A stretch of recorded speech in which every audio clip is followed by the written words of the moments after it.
제6장. 그때 제자가 더 많아졌는데 헬라파 유대인들이 자기의 과부들이 매일의 구제에 빠짐으로 히브리파 사람을 원망하니 12사도가 모든 제자를 불러 이르되, 우리가 하나님의 말씀을 제쳐놓고 접대를 일삼는 것이 마땅하지 아니하니, 형제들아, 너희 가운데서 성령과 지혜가 충만하여 칭찬받는 사람 7을 택하라. 우리가 이 일을 그들에게 맡기고 우리는 오로지 기도하는 일과 말씀 사역에 힘쓰리라. 온 무리가 이 말을 기뻐하여 믿음과 성령이 충만한 사람 스데반과 또 빌립과 프루고로와 니가노르와 디몬과 바메나와 유대교에 입교했던 안디옥 사람 니골라를 택하여 사도들 앞에 세우니 사도들이 기도하고 그들에게 안수하니라. 하나님의 말씀이 점점 왕성하여 예루살렘에 있는 제자의 수가 더 심히 많아지고 허다한 제사장의 무리도 이 도에 복종하니라. 오늘은 사도행전 6장에 나오는 초대교회 예루살렘 교회의 모습을 통해서 우리 독지교회가 어떤 모습의 교회가 되어야 할지를 한번 생각해 보겠습니다. 초대교회는 성령 충만하여서 서로의 물건을 나눠 쓰고 자기의 재산을 자기 것으로 여기지 않는 그런 담대한 헌신이 있는 공동체였습니다. 여러분, 자기의 것을 자기 것으로 여기지 않는 사람들이 모여 있습니다. 얼마나 평화로울까요? 자기 것이 아닌데 어떻게든 자기 것으로 만들려는 사람들이 모여 있으면 시끄럽죠. 전쟁입니다. 난립니다. 근데 자기 것을 자기 것으로 여기지 않는 사람들이 모여 있다고 하니 정말 문제라고는 요만큼도 없고 갈등이 없는 그런 공동체가 아닐까, 그런 기대를 하고 있는데 놀랍게도 오늘 성경 말씀에 보면 그런 초대교회에도 문제가 있습니다. 오늘 본문 1절에 보시면 그때에 제자가 더 많아졌는데 라고 합니다. 초대교회가 이제 예루살렘 교회가 성장했습니다. 사람들이 많이 모여들었습니다. 여러분, 사람이 늘면 없던 문제도 생깁니다. 신자의 수가 늘어나면서 이제 어떤 문제가 생겼습니까? 보시면 헬라파 유대인들이 자기의 과부들이 매일의 구제에 빠짐으로 히브리파 사람을 원망했습니다. 여러분, 초대교회 이 예루살렘 교회는 두 부류의 사람들이 있었습니다. 첫 번째는 히브리파 사람들, 그러니까 예루살렘 토박이들이겠죠. 그 사람들은 당연히 히브리어, 유대인들이 쓰는 말을 사용하고 있습니다. 물론 예수님의 제자들, 사도들도 이제 다 그 히브리어를 사용하고 있는 히브리파 사람들에 속해져 있겠죠. 두 번째 부류는 헬라파 사람들입니다. 이 헬라파 사람들은 이제 이스라엘 옆에 지중해가 있는데 이 지중해를 중심으로 해서 온 사방에 해외에 흩어져 살고 있던 이 유대인들이 이제 예루살렘에 들어와서 정착하면서 이 예루살렘 교회에 복음을 받아들이고 교회에 나오게 된 사람들입니다. 이 사람들은 해외에 나가 있다가 이제 고국에 예루살렘에 돌아왔으니까 이 히브리어 말보다는 그 당시에 세계적인 공용어였던 헬라어, 그것이 더 익숙합니다. 그러니까 한 교회 안에 히브리어를 쓰는 유대인들이 있고, 우리로 치면 이제 교포 2세, 3세 되겠죠? 영어가 더 편한 그런 사람들도 이제 같이 섞여 있는 겁니다. 보십시오. 생각해 보십시오. 이게 예루살렘에 늘 살고 있던 토박이 출신 히브리파와 해외에 나가 있다 해외 방식에 익숙한, 해외 문화에 익숙한 사람들이 이제 복음을 받아들여서 이 교회 안에 들어 있습니다. 당연히 트러블이, 문제가 생길 수밖에 없습니다. 초대교회는 물건을 서로 통용하고 도와주고 나누고 섬기는 공동체였죠. 그래서 교회 안에 경제적으로 힘든 과부들을 이제 먼저 도왔습니다.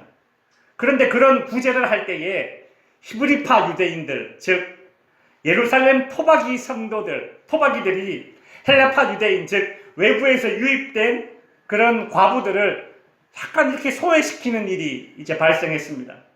예를 들어 두 번 줄 때 한 번만 주고, 두 개 줄 때 한 개만 주고, 뭐 이런 식으로 차별을 두었어요. 그러니까 공동체 안에 뭐가 생겼습니까? 오늘 본문에 보니까 원망이 생겼다라고 하죠. 여러분, 누구를 원망했습니까? 히브리파 사람들, 특별히 히브리파 사람 중에 누구를 원망했겠습니까? 교회의 리더들, 지도자들, 사도들을 원망했겠죠.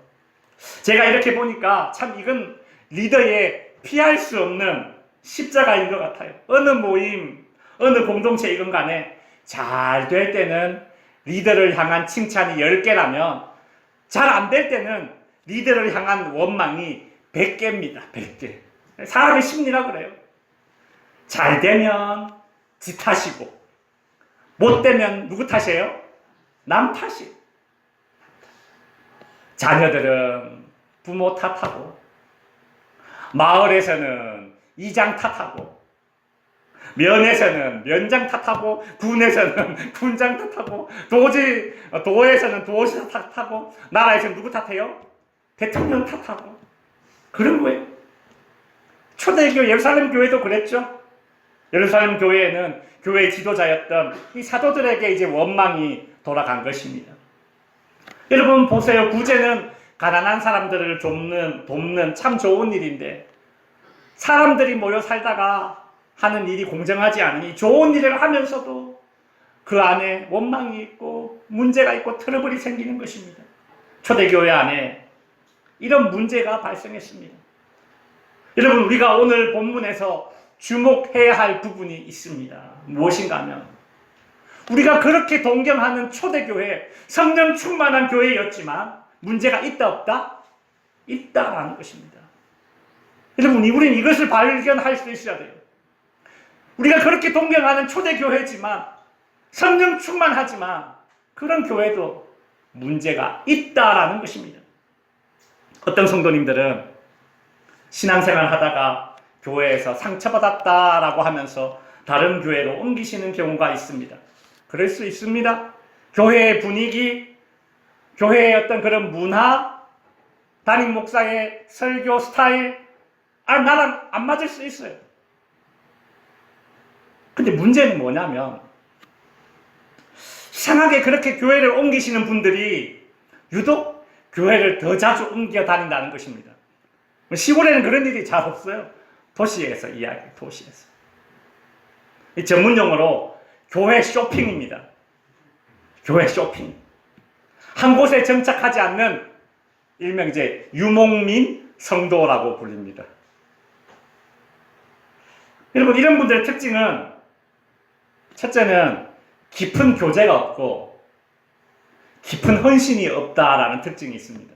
제가 지켜보니까 그래요. 말은 설교가 나오고 안 맞아. 성도들이 차갑고 영 정이 없어. 말은 그렇게 하지만 이렇게 저렇게 교회를 옮겨 다니는 사람들의 특징이 무엇인가 하면 깊은 헌신하기를 싫어하는 사람들입니다. 또 그런 사람들의 특징은 뭔가 하면, 이건 오늘 우리가 다 같이 한번 생각해 봐야 할 문제인데요.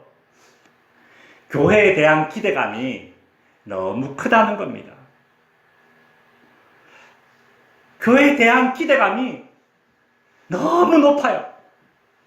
물론 기대를 안 하는 것보다 기대를 하고 나오는 게 맞습니다. 근데 교회의 기대감이 너무 높은 것이, 이것이 물꼬가 어디로 흘러가느냐 하면, 기대감이 높아도 너무 높다 보니까 교회가 이럴 수 있나 라는 그런 불평과 원망을 달고 사는 분들이 있다라는 것이죠. 제가 그렇게 이야기하고 이 교회 저 교회 정착하지 못하고 막 돌아다니시는 분들 제가 이렇게 살펴봤어요. 보니까 교회가 어떻게 이런 문제가 있을 수가 있어 말하는 분들의 가정을 보면 그 가정도 문제가 주렁주렁합니다. 문제가 주렁주렁해요. 뭐 다 똑같아요. 왜 그럴까? 여러분, 교회가 완벽하길 바라십니까? 교회가 완벽하길 바라는 사람은 먼저 알아야 될 게 있는데, 먼저 자기 자신이 완벽하지 않은 사람이라는 것을 인정해야 됩니다. 교회가 완벽하기를 바라는 사람은 먼저 내 자신이 완벽하지 않은 사람이라는 것을 인정할 줄 알아야 돼요. 모든 사람이 죄를 범하였음에 하나님의 영광에 이르지 못하더니, 즉 사람은 완벽하지 않다는 것을 인정해야 합니다. 완벽하지 않은 나 같은 사람들이 모여서 교회를 이루었는데 어떻게 완벽해질 수가 있겠습니까? 완벽하지 않고 모자란 나를 용서해 주시고 덮어주신 하나님의 은혜 때문에, 그 은혜 때문에, 내가 그 은혜를 먼저 받았기 때문에 나 같은 완벽하지 못한 상대방을 포용해주고 덮어줄 수 있으니, 여러분, 그것이 교회인 것입니다. 성도 여러분, 저의 설교를 듣고 그렇다면 문제가 있을 때마다 원래 그래 라면서 그냥 넘어가자는 소린가? 이제 그건 아닙니다. 교회는 성령 충만하지만 문제가 있고, 문제가 있으나 그 발생한 문제를 은혜롭게 헤쳐나가는 공동체가 바로 교회입니다. 그렇다면 도대체 어떻게 하는 것이 은혜롭게 헤쳐나가는 것일까요? 저는 지금까지 은혜롭게 합시다 라는 말을 수없이 들었는데 도대체 은혜롭게 한다는 것이 뭘까? 여러분, 은혜롭게 합시다. 너무 추상적이지 않습니까? 너무 현이상학적이지 않습니까? 이과생들이 매우 싫어하겠네요. 그렇죠? 은혜롭게 합시다. 뭔 소리야 도대체? 제가 특별히 목사가 되고 나서 시찰회나 노회에 참석하게 되는데 자주 듣는 말입니다. 에이, 그 참 은혜롭게 합시다. 은혜롭게. 이런 말을 제가 자주 듣게 되는데 도대체 이 은혜롭게가 뭘까? 은혜롭게가 뭘까? 오늘 본문을 통해서 초대교회 안에 이 사도들이 했던 이 모습을 통해서 우리가 은혜롭게 문제를 처리한다는 것이 무엇인지 좀 발견해야 합니다. 2절을 봅시다. 12사도가 모든 제자를 불러 이르되, 같이 한번 읽어봅니다. 우리가 시작. 우리가 하나님의 말씀을 제쳐놓고 접대를 일삼는 것이 마땅하지 아니하니. 초대교회 사도들은 제일 먼저 자신들이 했던 일을 한번 되돌아보고 잘못된 점을 인정했습니다. 여러분, 우리 한글 이 성경 번역은 뭔가 좀 마땅하니라 이렇게 얘기하니까 뭔가 좀 자기 잘못이 아니라 다른 사람에게 말하는 것 같은 그런 느낌이지만 이게 원어적으로는 그렇지 않아요. 먼저 자신들이 했던 행동을 그냥 솔직하게 공동체 앞에서 인정하는 것입니다. 여러분, 교회 사람들이 많이 모이다 보니까 도와줘야 할 사람들이 많아지고 구제해야 될 사람들이 눈에 많이 보이다 보니까 이 사도들이 어떻게 했느냐? 하나님의 말씀 전하는 일을 제쳐놓고 식량 배급하는 일에 더 몰두했던 것입니다. 그 사도들은 자신이 그랬다라고 인정하는 것입니다. 여러분, 은혜롭게 문제를 해결한다는 것이 무엇인가? 첫 번째 1번 같이 한번 읽어봅니다. 시작. 먼저 인정합니다. 1번 같이 읽어봅니다. 시작. 먼저 인정합니다. 먼저 인정합니다. 여러분, 이렇게 실타래에 얽혀 있는 거 한번 풀어보신 적이 있으시죠? 이 풀다 보면 어느 순간에 어떤 꼬인 것을 탁 풀었는데 그때부터 술술술술 잘 풀릴 때가 있잖아요. 그죠? 네. 인간관계에서 이 갈등이 실타래처럼 막 이렇게 얽혀 있는데 이것이 언제부터 술술술술 풀리기 시작하는가? 바로 자신의 실수와 자신의 부족한 점을 인정하기 시작할 때 그때 갈등의 실타래가 술술술술 풀리기 시작한다는 것입니다. 성도 여러분, 성령님은 예수 그리스도의 영이십니다. 성령님은 어떤 파워가 아니에요. 성령 받아라! 그 어떤 파워 이런 게 아닙니다. 여러분, 성령님은 매우 인격적이십니다.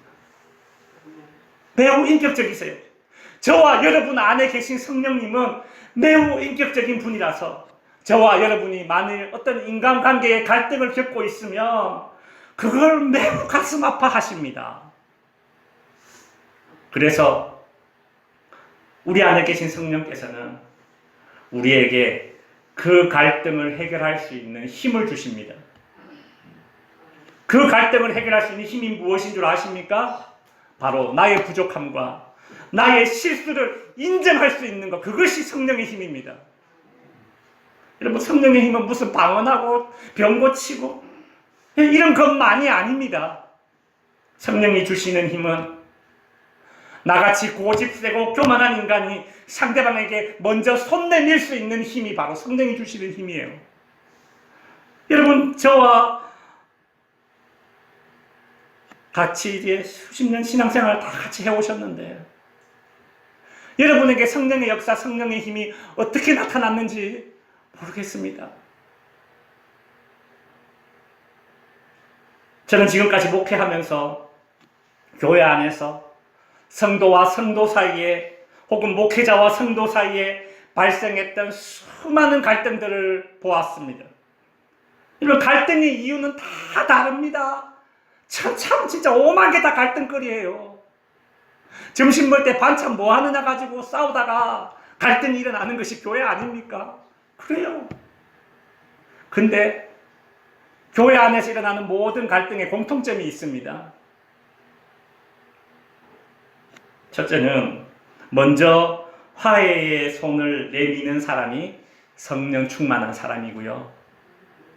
두 번째는 대부분의 갈등이 내 잘못을 먼저 인정하고 내 잘못을 먼저 시인할 때 좋게 풀리더라는 것이죠. 문제가 있습니까?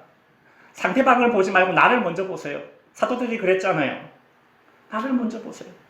그것이 소위 우리가 추상적으로 생각했던 은혜롭게 합시다라는 그 구체적인 방법입니다. 먼저 인정하자. 은혜롭게 문제를 해결한다는 것이 무엇입니까? 두 번째, 같이 한번 읽어봅니다. 시작. 우선순위를 바로 잡습니다. 우선순위를 바로 잡습니다. 자신의 잘못을 인정하고 그 다음 우선순위를 바로 잡음으로써 문제 해결을 시도하는 것입니다. 즉, 교회가 해야 할 일, 교회가 존재하는 이유, 그 본질에 집중하고자 했던 것입니다. 여러분, 사도들의 본질적인 임무는 말씀을 전하고 말씀을 가르치는 것이었습니다. 근데 시간이 지나면서 사람들이 많아지니까 챙겨야 할 사람이 많아지고 관리해야 될 일들이 많아지니까 자연스레 말씀에 소홀해진 겁니다. 사람은 어쩔 수 없습니다. 주어진 시간과 체력과 정신력의 한계 때문에 급한 일에 매달리다 보니까 점점 중요한 일을 뒤로 미루게 되어 있습니다. 사도들은 지금 자신들이 이것이 잘못되었다라는 것을 깨닫게 된 것이죠. 그래서 사도들은 오늘 본문 4절에서 이렇게 이야기합니다. 같이 한번 읽어봅시다. 시작. 우리는 오로지 기도하는 일과 말씀 사역에 힘쓰리라. 여러분, 목사가 기도하고 목사가 설교하고 목사가 성경 연구하는 교회가 좋은 교회입니다.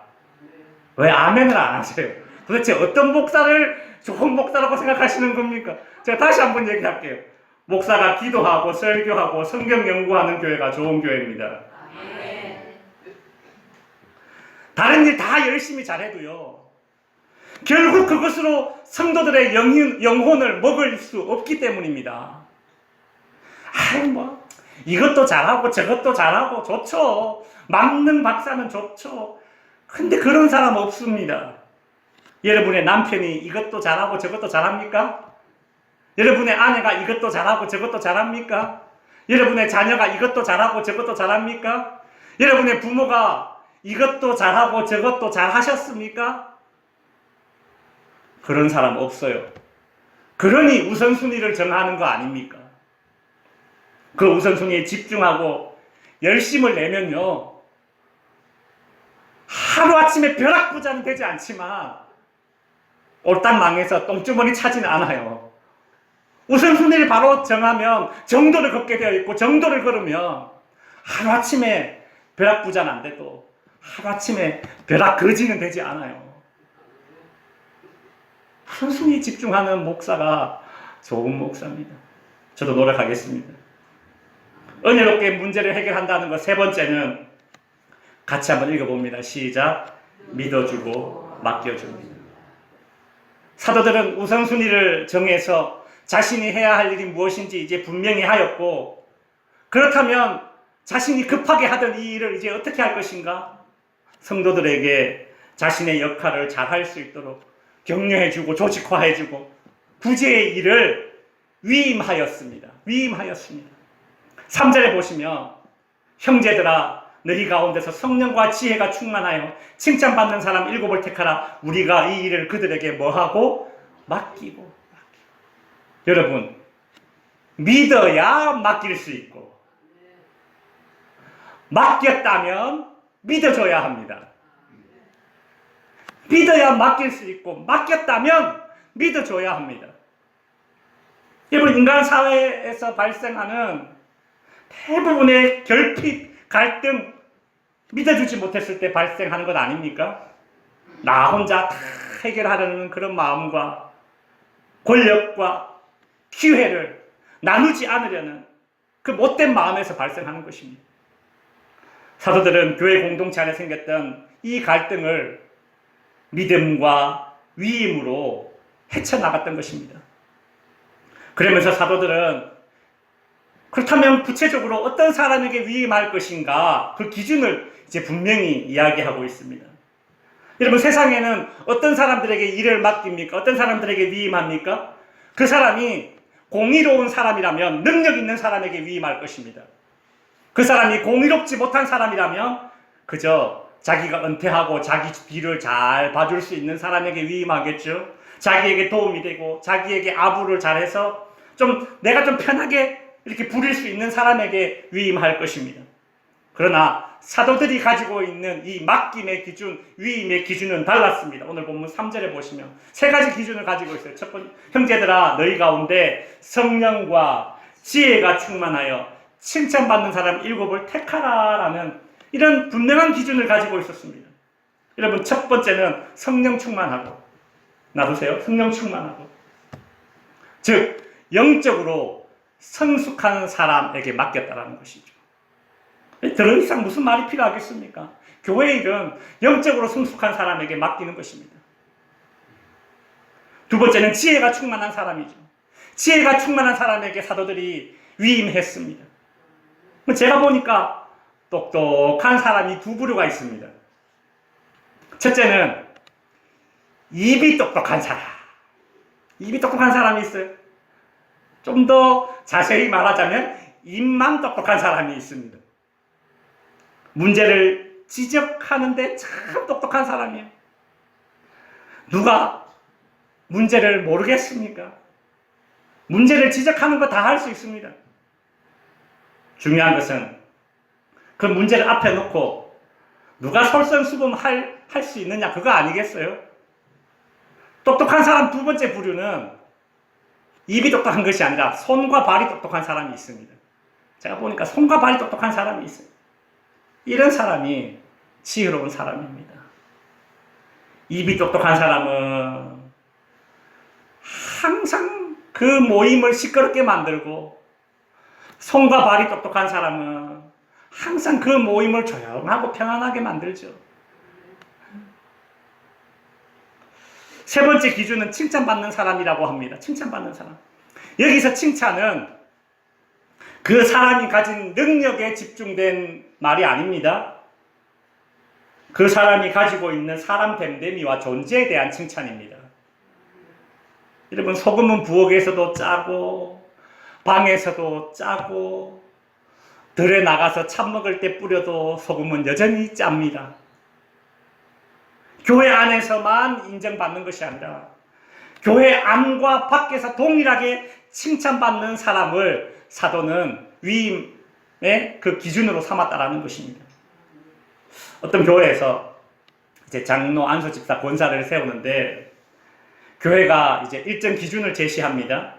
그러면 자기가 이제 그 자격이 된다라고 생각하면 본인이 내가 장로가 되겠다, 권사가 되겠다 하면 신청서를 본인이 쓰는 겁니다.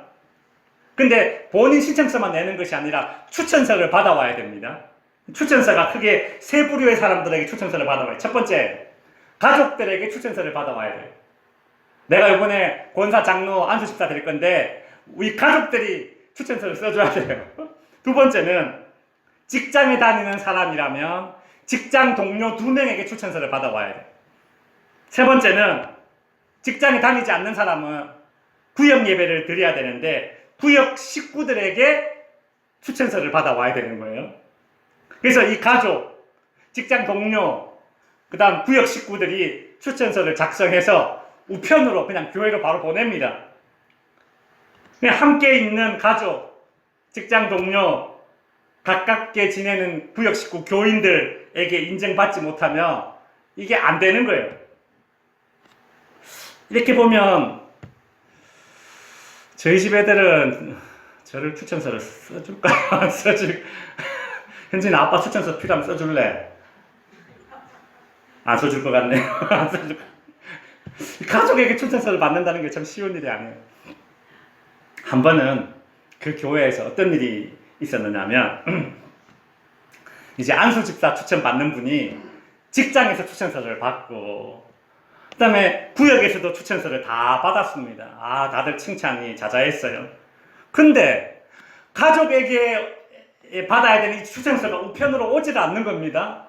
그래서 이제 담당하는 목사님이 이상하다. 왜 이분 추천서가, 가족 추천서가 안 오지? 그래서 이제 아내 되시는 권사님에게 전화를 했어요. 권사님, 왜 남편 그 집사님 왜 추천서를 왜 아직 안 주세요? 이래 전화를 했더니 그 권사님 대뜸 상담을 신청했습니다. 그래서 이제 그 목사님과 이제 권사님이 만났어요. 만났는데 그 권사님이 이런 말씀을 하세요. 목사님, 제가 웬만하면 추천서를 쓰려고 했는데 도저히 제 양심이 허락하지 않습니다. 그렇게 얘기를 하더라는 거예요. 그래서 이 목사님이 아이고 권사님 아닙니다. 세상에 완전한 사람이 어디 있습니까? 예? 집사님 정도면 직장에서도 추천서가 왔는데 이렇게 인정받고 구역 안에서도 이렇게 잘 구역 예배 잘 드리고 이 정도면 됐습니다. 이제 그렇게 이야기를 했어요. 그랬더니 그 권사님이 하시는 말씀이 나중에는 속 깊은 이야기를 하는데 목사님 그런 문제가 아닙니다. 목사님 사실 저희 남편이 지금 몇 년째 2집 살림을 하고 있습니다. 어떻게 제가 그런 사람을 이 교회 일꾼으로 내가 추천할 수 있겠습니까? 그렇게 이야기를 하더라는 거죠. 그나마 이 권사님이 정신이 똑바로 박혀 있어서, 그죠? 양심이 작동한 거예요. 직장 아무도 몰라요. 구역 식구 아무도 몰라요. 천사의 탈을 쓰고 있지만, 오로지 그 사람의 그 깊은 숨겨진 그 2집 살림을 이 아내분이 그 문제를 안고 지금 씨름을 하고 있는 겁니다. 여러분, 이런 말이 있습니다. 자리가 사람을 만들고 사람이 자리를 만든다. 들어보셨죠? 근데 제가 가만히 보니까 사람이 자리를 만들어야지 자리가 사람을 만들면 그 사람이 시종일관하지 못하고 변질되는 경우가 허다합니다. 애들 같은 경우는요, 자리가 사람을 만들기도 해요. 청년 정도까지는 됩니다. 청년 정도까지는 자리가 사람을 만드는 일이 있어요. 그 일을 맡겨놓으면 하려고 자기 자신을 변화시켜요. 근데 이제 장년이 되면 저처럼 이제 40 넘어가고 50 되고 이렇게 되면요, 그 사람이 살아왔던 하루하루의 일상이 습관이 되어버렸고 그 사람에 대한 평판이 되어버렸고 자리가 사람을 만드는 것이 참 쉽지 않구나. 여러분, 그래서 제가 초대교회 일의 모습을 보니까 사도들이 그랬던 거예요. 성령이 충만하고 지혜가 충만하고 그래서 칭찬받는 사람을 택해서 그 자리에 앉혔다라는 것이죠. 말씀을 마칩니다. 초대교회 예루살렘 교회는 성령 충만하지만 문제가 있었습니다. 문제가 있으나 지혜롭게 헤쳐나갔습니다. 사도들은 첫째, 자신의 실수를 먼저 인정하고, 둘째, 우선순위를 바로 세워서 기도와 말씀 사역에 집중했고, 셋째, 성령과 지혜가 충만하여 칭찬받는 사람에게 자신의 일을 위임하였습니다. 사도들은 그렇게 택해진 사람들에게 안수하고 일꾼으로 세웠더니 어떻게 되었나? 그 결과 7절입니다. 같이 한번 읽어보겠습니다. 시작. 하나님의 말씀이 점점 왕성하여 예루살렘에 있는 제자의 수가 더 심히 많아지고 허다한 제사장의 무리도 이 도에 복종하니라.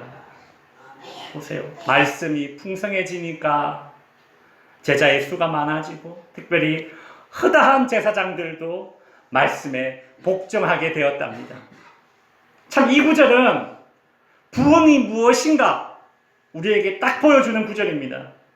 하나님의 말씀에 복종하는 자들이 많아지는 것, 그것이 부흥이라는 것이죠. 오늘 우리 득지교회를 포함하여 이 땅에 많은 교회가 있습니다. 문제없는 교회 없고 문제없는 가정 없고 문제없는 개인 없습니다. 그러나 그 어떤 갈등과 그 어떤 결핍의 문제라 하더라도 오늘 본문에서 초대교회 예루살렘 교회에서 사도들이 했듯이 먼저 자신을 인정하고 우선순위 바로 세우고 믿어주고 맡겨줌으로 은혜롭게 헤쳐나갈 수 있는 우리 득지교회가 되고 우리 모든 득지교회 성도님들의 가정이 되고 우리 모든 성도님들의 인생이 되기를 주님의 이름으로 축원드립니다. 기도하겠습니다.